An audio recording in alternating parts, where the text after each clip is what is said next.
because we're all about enabling people to sort of be inclusive and for people to all be equal in this space.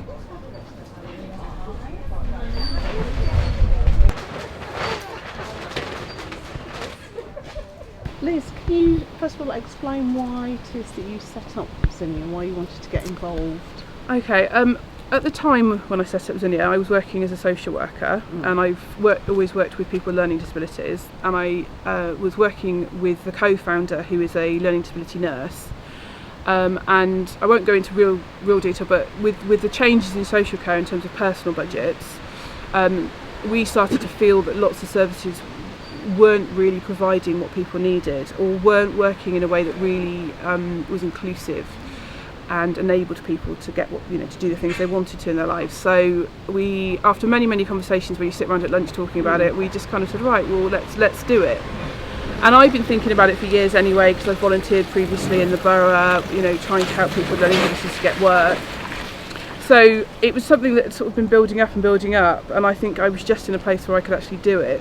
So between myself and the co-founder, we set up the social enterprise, and it was a bit of an accident that I then found this site. I'd come to a car boot sale here to sell plants, and as we were coming out, spotted that there was this incredible space, and it didn't look as if anyone was using it. So I then contacted Tripes Farm to ask them what it was all about, and it kind of just sort of took off from there, really.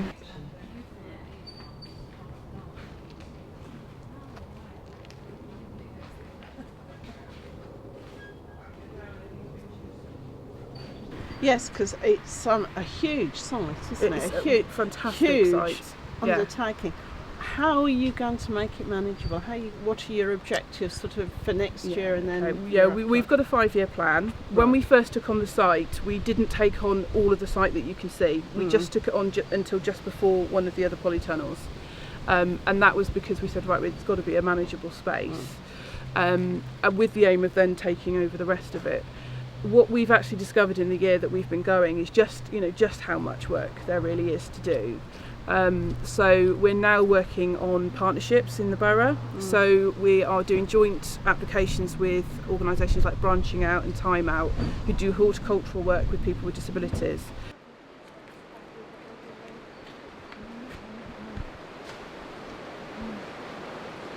What do you personally get from being involved in the project? All sorts of things. I'm in my element here. I love plants and horticulture, so just being in a space that's all about that, I'm just very, very happy with that. I get to work with people with disabilities in a completely different way. It's much more hands-on. It's much more about building a relationship with people, which is what I was kind of missing when I was in social work. But I like to think that we're having a really positive impact. I would definitely say for people some of our volunteers who have done training with Time Out, for example, they were coming out of that and not having somewhere to move on to, and not having somewhere to go and use all those skills that they've learned. So for them, they've now got somewhere where they get to come in and take responsibility for whole tasks and parts of what we do here, and it's a really great way for them to move on and to actually get to really use their skills. So that's had a really positive impact for them. So can you explain, you said you like being here because it's going to help you get a job. Why is getting a job so important? I get a job in potty shop and got food at Asda, Tesco's, Simply's. Yeah. But is there another reason you'd like to get a job? Yeah. What's that? I get a job in TV. And somebody told me that you quite like to get married?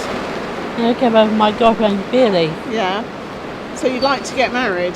Yeah. Yeah. And you think you want a job so you'll be able to get married? Yeah, we'll get married. Yeah, that's lovely. I think we all wish you every success that you do get a job and that you can marry Billy. Yeah. Okay, thank you. Thanks. Hello.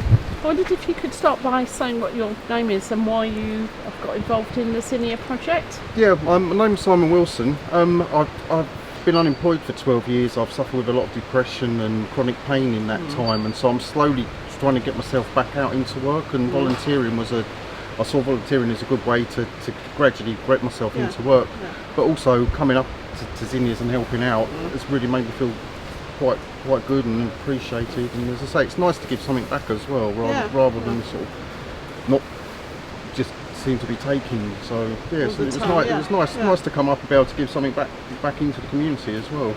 So what is it that you particularly like? Do you like gardening? Were you a Yeah. gardener before? Or? No, only over the last 4 years I've sort of got into gardening at home and that. And when I was looking around for something to volunteer and do, I was looking for things that were within my interest and that. And gardening and that is, so as I say, and because it's nice and local for me as well, it was a really good place for me to come up and volunteer. So what are you doing at the moment? We're treating some of our raised beds that we've had made up for us. So I understand that another volunteer has actually made the raised beds for everybody. Yeah, So we've had a carpenter in to come in and make the raised beds. I think we're having two this size. For people like myself, I have a lot of problems when I'm working down low and that. Right. So we've got two roughly this height, so that people can stand and work. And then we're going to have several other ones built, some lower ones for people in wheelchairs and people that need to sit to work. So everybody's going to have the opportunity to get some hands-on dirty Yeah, gardening. yeah, indeed. So.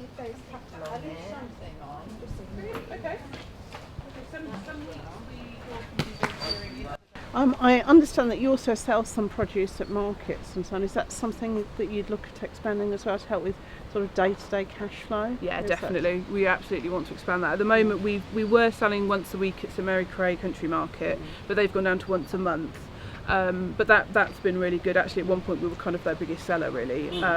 So that's been really positive. So we're looking towards other opportunities like that. For example, we're going to be selling produce to Croft Tea Rooms in St Mary Cray, and there are various other sort of organisations we're looking to do that sort of thing with as well. So it's been a good year for apples, hasn't it? Have you picked yours yet? Not yet.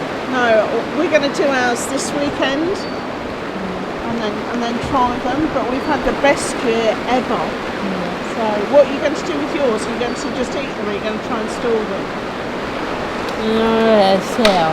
You're going to sell them? Yeah. Oh right, I might suggest that to my husband and sell them rather than try and eat them. So what else did you see? You've got apple trees and... Tomato plant. Tomatoes. It's been a good year for tomatoes.